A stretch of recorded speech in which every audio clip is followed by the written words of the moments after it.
अस्सलाम वालेकुम दोस्तों, मैं हूं ज़ोहेब हसन। आप देख रहे हैं मेरा YouTube channel exam talks and analysis. So दोस्तों, डेली बेसिस पे हम डॉन न्यूज़पेपर को कवर करते हैं। आज हम 25 अगस्त 2025 के डॉन न्यूज़पेपर को कवर करने जा रहे हैं, उसके ओपिनियन पेज को। 25 अगस्त 2025 के एडिटोरियल के भी आर्टिकल हम कवर करते हैं, वो भी मैंने वीडियो अपलोड कर दिया, काइंडली वो भी जाके सुनिएगा ताकि मुकम्मल आपके आर्टिकल्स कवर हो सकें।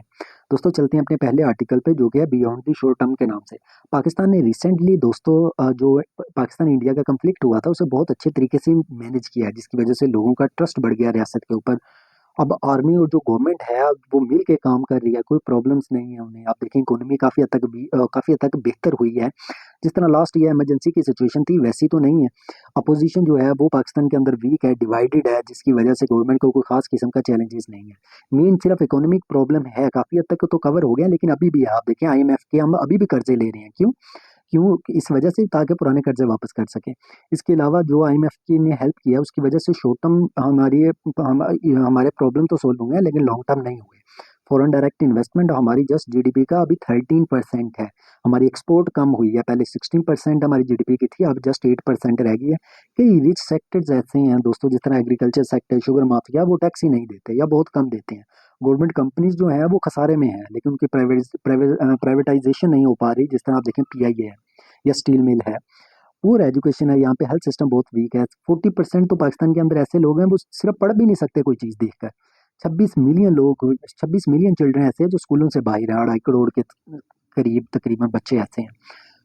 44% पाकिस्तान के अंदर गुर्बत है। सो पॉलिटिक्स की अगर मैं बात करूँ, करंट गवर्नमेंट जो है दोस्तों, वो जो आई है वो डिस्प्यूटेड इलेक्शन का 8 फरवरी के इलेक्शन हुए हैं, वो डिस्प्यूटेड इलेक्शन है, उसके नतीजे में सामने आई है। PTI लीडर जो है उन्हें अरेस्ट किया गया, जिसकी वजह से अपोजिशन क्या कर रही है, अपोजिशन को सप्रेस किया जा रहा है, जिसकी वजह से मजीद अनसर्टेनिटी आ रही है, डिवीजन हो रही है सोसाइटी के अंदर। सो नई लॉज जो हैं ऐसे बनाए जा रहे हैं, जिसकी मदद से फ्रीडम ऑफ स्पीच को कम किया जा रहा है, कोर्ट्स को वीक किया जा रहा है। आप देखें, 26वें अमेंडमेंट के जरिए से कोर्ट जो अदालतें हैं उनको कमजोर किया गया है। आर्मी का रोल अगर हम देखें, मिलिट्री जो है वो ज्यादा पावरफुल हो गई है गवर्नमेंट के अंदर। हाइब्रिड सिस्टम चल रहा है, यानी कि सिविलियन और जो आर्मी है मिल के हुकूमत को चला रही है। कोई बिग रिफॉर्म्स नहीं आ रही, लॉन्ग टर्म स्टेबिलिटी का कोई चांस नहीं नजर आ रहा है। सिक्योरिटी की अगर हम बात करें, मुल्क के अंदर कैसे हालात है, KP के अंदर और बलूचिस्तान के अंदर अटैक्स जो हैं दहशतगर्दों को मजीद ज़्यादा बढ़ गए हैं। लास्ट ईयर सबसे ज़्यादा यानी कि लास्ट 10 अगर आखिरी 10 सालों की हम बात करें, तो जो पिछला साल है वो सबसे ज़्यादा हमारे लिए यानी कि डेंजरस रहा, जिसमें बहुत ज़्यादा अटैक हुए हैं। लोकल प्रोटेस्टर्स को दहशतगर्द का नाम दे दिया गया, जिसकी वजह से लोग मजीद नाराज़ हुए, लोगों का ट्रस्ट मजीद कम हो गया। अब पाकिस्तान में क्या करने की ज़रूरत है? पाकिस्तान में मेन प्रॉब्लम जो है, इकोनॉमी जिस तरह है, पॉलिटिक्स है, इनकी स्टेबिलिटी की ज़रूरत है, बोल्ड रिफॉर्म्स करने की ज़रूरत है। वीक पॉलिसीज जिस तरह बना रहे हैं, उसको रोकने की ज़रूरत है। दोस्तों, ये हमारा पहला आर्टिकल था। अब चलते हैं दूसरे आर्टिकल पे, किंग डॉलर के नाम से। दोस्तों, एक बात आपको और करता चलूँ, क्या हम ऑनलाइन तैयारी भी करवाते हैं मुकाबले के इम्तिहान के लिए, CSSP, MSP, PSC, FPSC के लिए। अगर कोई बच्चा तैयारी करना चाहता है तो मुझे कमेंट कर सकता है।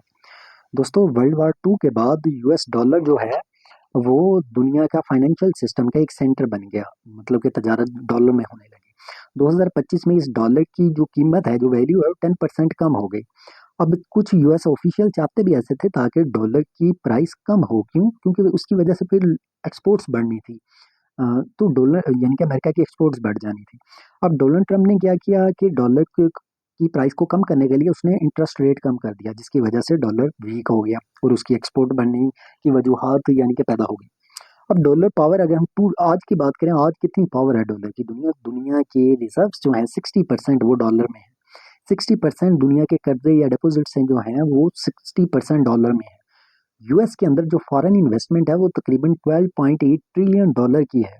US की इकोनॉमी आप देखें, 26% हमारी दुनिया की GDP के बराबर है 2024 के मुताबिक।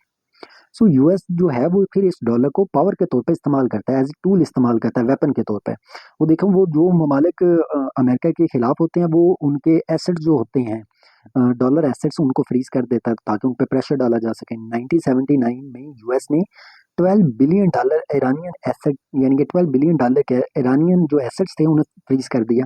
सैंक्शंस बढ़ा दी, 912 लोगों पर थी 2000 में, 9400 लोगों पर है 2021 में लगाई गई।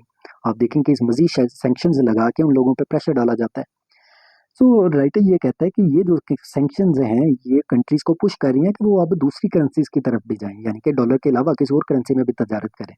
अब ब्रिक्स जो है दोस्तों, मुख्तलिफ ममालिक की ऑर्गेनाइजेशन है, वो अब कोशिश कर रही हैं ताकि वो ममालिक आपस में तजारत अल्टरनेटिव करेंसी में कर सके, यानी कि डॉलर के अलावा कोई और करेंसी में वो तजारत करें। अब करंट सिचुएशन क्या है, डॉलर जो है वो अभी भी पावरफुल करेंसी तो है, लेकिन अपनी स्ट्रेंथ आहिस्ता आहिस्ता वीक करता जा रहा है। इंटरनेशनल करेंसीज जो हैं दोस्तों, वो राइटर कहता है कि मजीद होनी चाहिए, सिर्फ डॉलर नहीं होना चाहिए, वरना उसकी वजह से, सिर्फ डॉलर होने की वजह से अमेरिका उसका नाजायज़ फ़ायदा उठाता है। मजीद होना चाहिए ताकि ग्लोबल स्टेबिलिटी आए।